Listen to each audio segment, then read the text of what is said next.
Good day to you. I'm Catherine Parr, and unlike all King Henry VIII's previous wives, I was never divorced or executed by him. My story can be a little confusing, so please ensure you concentrate. Henry was not my first husband. Oh no, my first marriage was to Edward Parr when I was only 17. Sadly, he died only a few short years later. My next marriage was to the Lord Latimer. Not only did I become a wife for the second time, but I also became a stepmother to his 2 children. We certainly had a few family dramas over the 9 years we were married. At one point, myself and the children were taken hostage by a rebel mob, resulting in Lord Latimer having to negotiate for our freedom. Lord Latimer was part of King Henry's court, and in the final years of our marriage, he would often take me with him when he visited. This is where I would meet King Henry VIII. Sadly, in 1543, my second husband died, and I was again widowed. My saving grace was meeting Thomas Seymour. I grew quite fond of him, and I thought we would marry.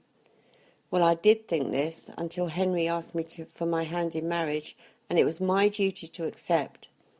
King Henry and I married on the 12th of July, 1543, in a small ceremony at Hampton Court.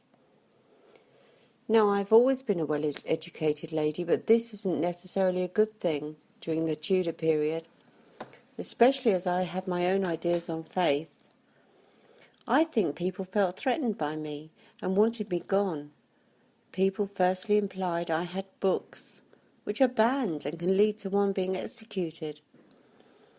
They even tried to have someone give evidence against me.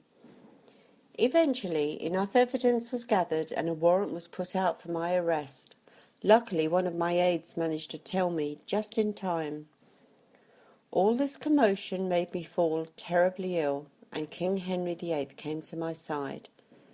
I managed to explain I was only there to aid him and raise issues which may need to be considered. He was ever most angry with me, and he certainly told me my place, but thankfully things were settled. After this I was ever so quiet and spent my time educating Henry's children.